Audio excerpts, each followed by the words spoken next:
তাইলে image formatting দেখো আমাদের কিন্তু এটাও 3 নাম্বার অংশ ছিল ইমেজ ফরম্যাটিং। তো ইমেজ ফরম্যাটিং এর মধ্যে কি কি আছে, আমরা ইমেজ ফরম্যাটিং এর মধ্যে প্রথমেই যেটা দেখব তাকে আমরা বলছি হচ্ছে তোমার হেডিং ট্যাগ। Heading tag. তো হেডিং ট্যাগটা আমরা প্রথমে দেখব। হেডিং ট্যাগগুলা আসলে কি? হেডিং ট্যাগগুলা হচ্ছে তোমার অনেক সময় দেখা যায় ওই পেজের মধ্যে কিছু লেখা উপরে থাকে, হেড আকারে থাকে, মানে উপরে থাকে, এবং ওই লেখাগুলোর মধ্যে কিছু বিশেষত্ব আছে। ওই লেখাগুলো দেখবা কিছু একটু মোটা হয়, তারপরে হচ্ছে মানে বোল্ড হয় আর কি, লেখাটা একটু বড় হয়। তো ওগুলোকে আমরা হেডিং বলে থাকি বা হেডিং লাইন বলে থাকি আর কি। তো ওই রকম হেডিং লাইন লেখার জন্য আমরা যে ট্যাগগুলোকে ইউজ করব সেইগুলোকেই মূলত আমরা বলতেছি হচ্ছে হেডিং ট্যাগ। আচ্ছা, তো হেডিং ট্যাগের মধ্যে কি কি আছে? হেডিং ট্যাগের মধ্যে 6টা হেডিং ট্যাগ আছে, এখানে 6টা হেডিং ট্যাগ আছে। HTML লিখতে হলে আমরা মূলত 6টা হেডিং ট্যাগকে ইউজ করে থাকি। তার মধ্যে একটা হচ্ছে তোমার H1, আমি লিখে দিচ্ছি দেখো, H1 একটা হেডিং ট্যাগ, H2 একটা হেডিং ট্যাগ, H3 একটা heading tag, H4, H5, H6। তো এই 6টা হচ্ছে আমার কি, এই 6টা হচ্ছে আমার হেডিং ট্যাগ। ঠিক আছে? তো এই হেডিং ট্যাগগুলো দিয়ে কী হবে, হেডিং ট্যাগগুলো দিয়ে আমরা একটা ওয়েব পেজের উপরের কোন একটা টেক্সটকে কত মোটা হবে বা তোমার হচ্ছে কতটুকু বোল্ড হবে, কত বড় হবে, এইটা আমরা ডিফাইন করবো হচ্ছে এই হেডিং ট্যাগ দিয়ে। আচ্ছা, তা এখন কথা হচ্ছে যে এই যে হেডিং ট্যাগের মধ্যে H1 tag, H2 tag, H3, H4, H5, H6, এই যে ট্যাগগুলো আছে, এই ট্যাগগুলোর আসলে কাজ কি? দেখো এখানে লেখা আছে যে H1 হলো বিগেস্ট টেক্সট সাইজ। H1 হলো তোমার কি, বিগেস্ট, সবচাইতে বড়। ধরো তুমি ওই পেজের মধ্যে একটা টেক্সট লিখছো, তুমি চাচ্ছ যে এই টেক্সটটা সবচাইতে বড় হবে, মানে এর থেকে বড় হওয়া পসিবল না, সবচাইতে বড় হবে, তখন তোমাকে ইউজ করতে হবে হচ্ছে H1 ট্যাগ। তখন তোমাকে কি করতে হবে, এই H1 ট্যাগটাকে ব্যবহার করতে হবে। ঠিক আছে? তার মানে এখানে বোঝা গেল যে H1 ট্যাগটা হচ্ছে one of the biggest tag, text tag. ঠিক আছে? আচ্ছা, এরপরে আসো H2। H2 হচ্ছে তুমি যখন H1 থেকে শুরু করে আস্তে আস্তে H2 এর দিকে যাবা, তত হচ্ছে লেখাটা ছোট হইতে থাকবে। ওয়ান অফ দ্য বিগেস্ট থেকে যখন তুমি সামনের দিকে আগাবা, তখন লেখাটা কি হবে, ছোট হইতে থাকবে। H2 যখন তুমি ইউজ করবা, তখন বিগেস্টের থেকে একটু ছোট হবে লেখাটা, এই বোল্ড একটু কম হবে। H3 তুমি যখন যাবা, তখন তার থেকে H2 থেকে একটু ছোট হবে। H4 তুমি যখন যাবা, তখন H3 থেকে একটু ছোট হবে। তারপর H5 যখন তুমি যাবা, তখন H4 থেকে একটু ছোট হবে। আর লাস্ট যখন H6 চলে যাবা, এটা হচ্ছে মিনিমাম সাইজ হবে, মিনিমাম বোল্ড হবে, তাই তো, সবচাইতে কম। এই জন্য আমরা বলছি H6 ট্যাগটা কি, H6 ট্যাগটা হচ্ছে তোমার তোমার সবচাইতে বেশি স্মলেস্ট হবে। এখানে এখানে ভুল লিখছে, লার্জেস্ট স্মলেস্ট হবে। ঠিক আছে? স্মলেস্ট ট্যাগ সাইজ হবে আর কি। তো এই হলো মোটামুটি তোমার হেডিং ট্যাগের ব্যাপার, H1 থেকে শুরু করে H6 পর্যন্ত। এবং এটা মনে রাখতে হবে, এই যে হেডিং ট্যাগটা যে আমরা ইউজ করতেছি 1 থেকে 6 পর্যন্ত, এই হেডিং ট্যাগগুলোর কিন্তু তোমার কি আছে, এই হেডিং ট্যাগগুলোর কিন্তু তোমার এটা কন্টেইনার ট্যাগ। এগুলোর কি থাকবে, এগুলোর হচ্ছে ক্লোজিং থাকবে, এগুলোর ক্লোজিং থাকবে। আমরা গত ক্লাসে পড়ছিলাম যে কন্টেইনার ট্যাগগুলো কি, যে সকল ট্যাগের ওপেনিং ট্যাগ এবং ক্লোজিং ট্যাগ থাকে তাদেরকে কন্টেইনার ট্যাগ বলা হয়। তো এই হেডিং ট্যাগ যেগুলো আছে সবগুলাই হচ্ছে কন্টেইনার ট্যাগ, সবগুলোর স্টার্টিং ট্যাগ আছে এবং এন্ডিং ট্যাগ আছে। আচ্ছা, ধরো আমি এখানে একটা এক্সাম্পল দিয়ে বুঝাই তোমাদেরকে। ফেসবুক লেখাটা, ফেসবুক লেখাটা যদি দেখা যায় যে, দেখো ফেসবুক লেখাটা ধরো H1 যদি আমি ইউজ করি, তাহলে এই ফেসবুক লেখাটা অনেক বড় হবে, ধরো এরকম হবে আর কি। আমি লিখে দেই FACEBOOK। ঠিক আছে? ধরো এরকম অনেক বড় হবে ফেসবুক লেখাটা। আচ্ছা, এখন তুমি তাহলে এখন এই লেখাটাকে বড় করতে চাও, তাহলে কি করতে হবে, আমাকে এখানে H1 ট্যাগটাকে, আমাকে কি করতে হবে, এই H1 ট্যাগটাকে লিখতে হবে, তারপরে ফেসবুক লিখতে হবে, তারপর H1 ট্যাগটাকে ক্লোজ করতে হবে। ক্লোজ কেমনে করে আমি বলছিলাম, ক্লোজ হচ্ছে বন্ধনীর মধ্যে একটা স্ল্যাশ বা সাইন দিলেই এটা ক্লোজ হয়ে যায়। তার মানে তুমি যদি H1 ট্যাগটাকে ইউজ করো এবং মাঝখানে ফেসবুক লিখে রাখো বা যে কোনো টেক্সট লিখে রাখো, তাহলে ওয়েব পেজের মধ্যে তোমার এই লেখাটা অনেক বড় দেখা যাবে, অনেক বড় দেখা যাবে। ঠিক আছে? আচ্ছা, আবার ধরো তুমি H2 ট্যাগ ইউজ করছো, H2 ট্যাগ যখন তুমি ইউজ করছো, তখন কিন্তু তোমার ফেসবুক লেখাটা তুমি যখন দিবা, তখন কিন্তু H1 এর থেকে ছোট হয়ে যাবে, তাই তো। তখন কি হবে, এই যে H1 এর থেকে এই লেখাটা, ধরো আমি এখান থেকে কপি করে নিয়ে আসি, এই যে লেখাটা, এই লেখাটা একটু ছোট হবে, একটু ছোট হবে, এর থেকে একটু ছোট হবে। আমি একটু আরেকটু ছোট করে দিই, হ্যাঁ, মিনিমাম ছোট হবে, তাহলে হচ্ছে H2 এর জন্য। এরপরে ধরো H3 আছে এখানে, H3 হইলে ফেসবুক লেখাটা কি হবে, যখন আমি H3 ট্যাগটাকে ইউজ করব, তখন ফেসবুক লেখাটা এই যে H2-তে যেটা ছিল, H2-তে যেটা ছিল তার থেকে একটু ছোট হবে। তার থেকে একটু ছোট হবে। আবার তুমি যখন H6 H4 হলে আরো ছোট হবে, H5 হলে আরো বড় হবে, ছোট হবে। তো H6 তুমি যখন দিবা তখন দেখা যাবে যে এই যে লেখাটা, ফেসবুক লেখাটা, এটা কি হয়ে গেছে, একদম ছোট হয়ে গেছে, একদম ছোট হয়ে গেছে। ঠিক আছে, একদম ছোট হয়ে গেছে। তাইলে আমরা বলতে পারি, আমরা কি বলতে পারি, আমরা বলতে পারি এটা হচ্ছে তোমার H1, এটা হচ্ছে তোমার H1 ট্যাগ ইউজ করা হয়েছে, এইটাতে H2 ট্যাগ ইউজ করা হয়েছে, এইটাতে H3 ইউজ করা হয়েছে, আর লাস্টে যেটা আছে এটাতে H6 ইউজ করা হয়েছে। তো H4 আর H5 ইউজ করলে কি হইতো, এটা থেকে একটু ছোট হইতো আর কি। তো এইগুলা হচ্ছে হেডিং ট্যাগ। আই থিঙ্ক ব্যাপারটা ক্লিয়ার। যদি ক্লিয়ার হয় তাহলে একটু কমেন্টে বলতে পারো যে হ্যাঁ আমাদের ব্যাপারটা ক্লিয়ার। আচ্ছা, তাইলে এই হলো তোমার হেডিং ট্যাগগুলা। তো হেডিং ট্যাগগুলাও দেখবা তোমাদের এই যে পরীক্ষার মধ্যে যে প্রশ্নগুলো হয় সেই সব জায়গাতে তোমাদেরকে বলবে যে একটা লেখা দিয়ে যে লেখাটা হচ্ছে সবচেয়ে বড় হবে বা লেখাটা হচ্ছে সবচেয়ে ছোট হবে, তখন কিন্তু আমাদেরকে কি করতে হবে, তখন কিন্তু আমাদেরকে হেডিং ট্যাগগুলোকে ব্যবহার করে আমাদেরকে লেখাগুলোকে লিখতে হবে। আই থিঙ্ক ব্যাপারটা ক্লিয়ার। ওকে, তো চলো আমরা নেক্সটে চলে যাই। ওকে,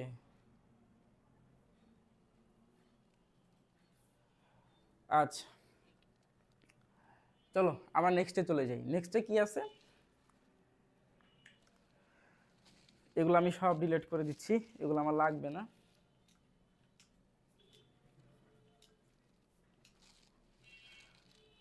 ওকে,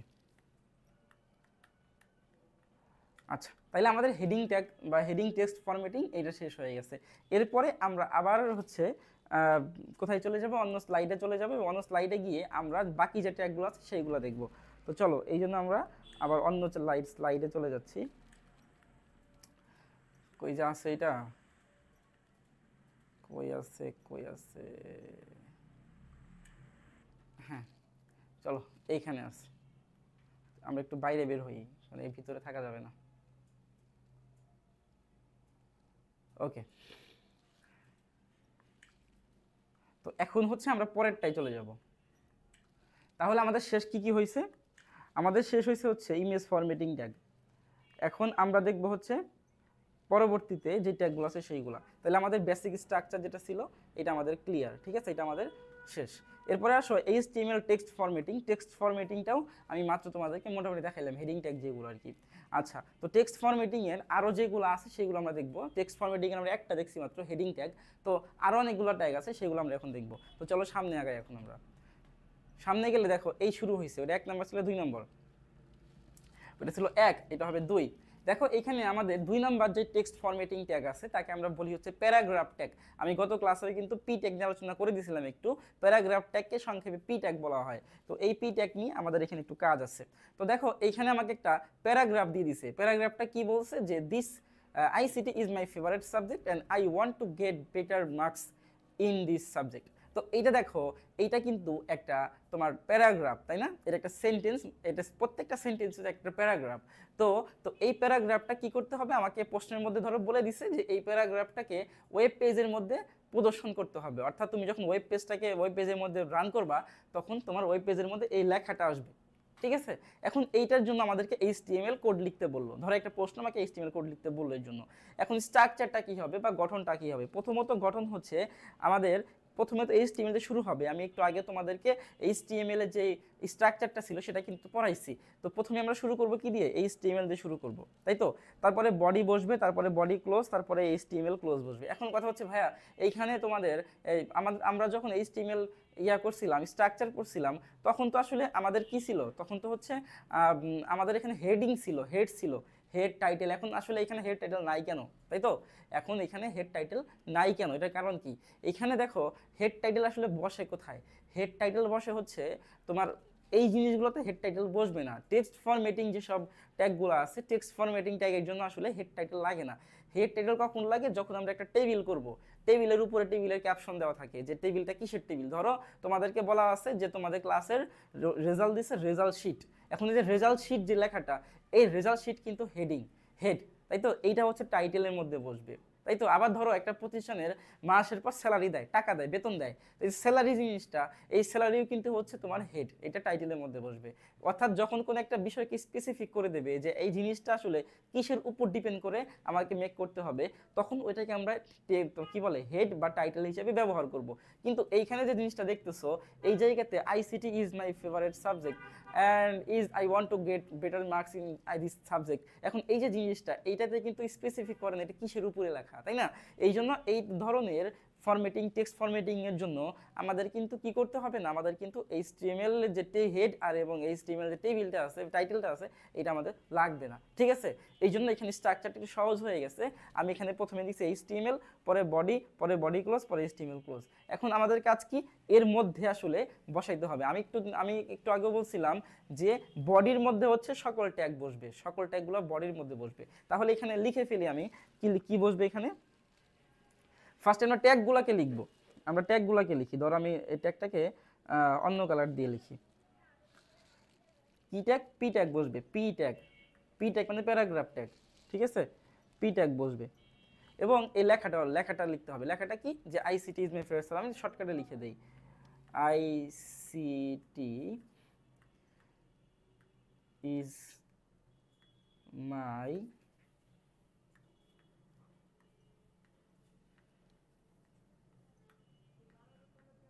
ফেভারিট সাবজেক্ট।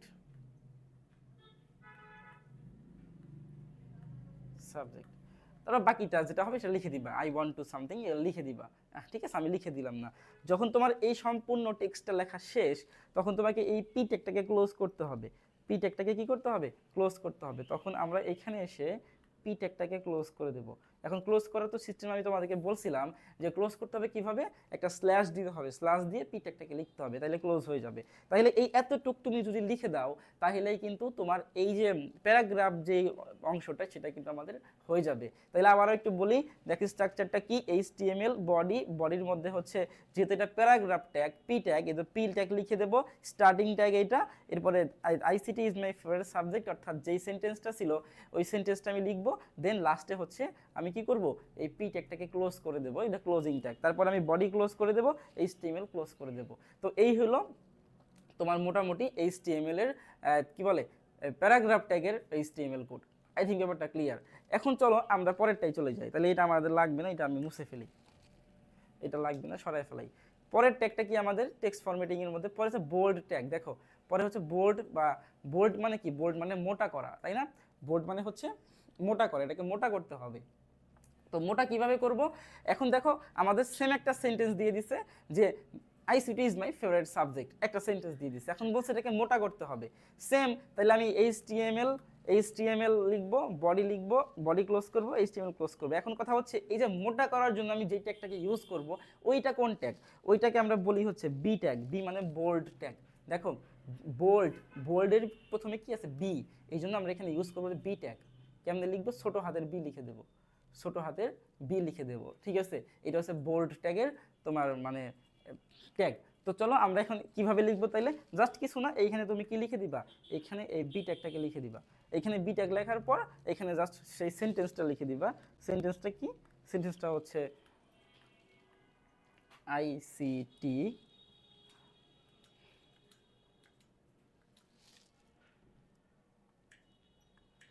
আচ্ছা, সেন্টেন্সটা হচ্ছে আমি লিখে দেই আইসিটি ইজ মাই ফেভারিট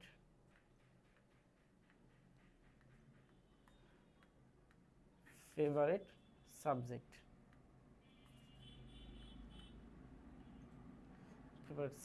ঠিক আছে?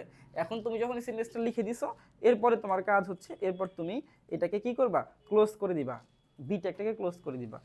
তাহলে আমি এখানে ক্লোজ করে দিচ্ছি, নিচে ক্লোজ করে দেই, সমস্যা নেই। এইভাবে বি ট্যাগটাকে কি করতে হবে? বি ট্যাগটাকে ক্লোজ করতে হবে, ঠিক আছে? তো এইভাবে হচ্ছে আমাদেরকে কোনো একটা টেক্সটকে মোটা করা হয়। সহজ জিনিস, জাস্ট স্ট্রাকচারের মধ্যে তোমার এই ট্যাগটাকে বসায় দিবা, শেষ। তো চলো এরপরে আমরা পরেরটাই চলে যাই। এটা আমার লাগবে না, এটা আমি সরাই ফেলাই। পরেরটাই চলে যাই, এটা ডিলিট করে দেই, এটাও থাক, এটা আমাদেরকে ডিলিট করতে হবে।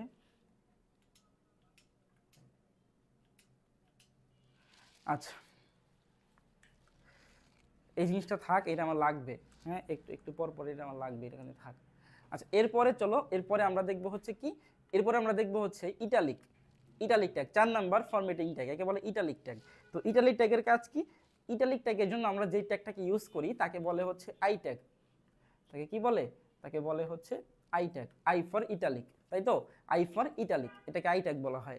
এখন দেখো আমাকে এখানে একটা সেন্টেন্স দিয়ে দিছে, ওইটাই ICT is my favourite subject. এটাকে আমাকে বলছে যে এটা ইটালিক করতে হবে। এখন ইটালিক মানে হচ্ছে লেখাটা একটু বাঁকা হয়। আমরা যে লেখাটা দেখবো সেই লেখাটা একটু কি হবে, একটু বাঁকা হবে। বাঁকা লেখাকে ইটালিক বলা হয় আর কি। তো লেখাটা একটু বাঁকা করার জন্য আমরা কি করব, আমরা হচ্ছে এই আই ট্যাগটাকে এখানে বসায় দিব। আই ট্যাগ বসাবো, ঠিক আছে? তারপরে কি হবে, এর মধ্যে এই জিনিসটা চলে আসবে মাত্র যেটা আমরা এখানে রেখে দিয়েছিলাম। দেখো, ICT is my favourite subject. এরপরে হচ্ছে আমরা কি করব, এরপরে হচ্ছে তোমার এই আই ট্যাগটাকে ক্লোজ করে দেব, আই ট্যাগটাকে ক্লোজ করে দেব। ওকে, তো এই হলো মোটামুটি তোমার ইটালিক ট্যাগের ফরম্যাট। সবই একদম সহজ, একটা বুঝলে সব কিছু তোমরা বুঝবা, আর বুঝতে হবে না আর কি। আচ্ছা চলো, তাহলে এটা আমাদের শেষ, এটা আমাদের শেষ। আমরা একটু মুছে দেই।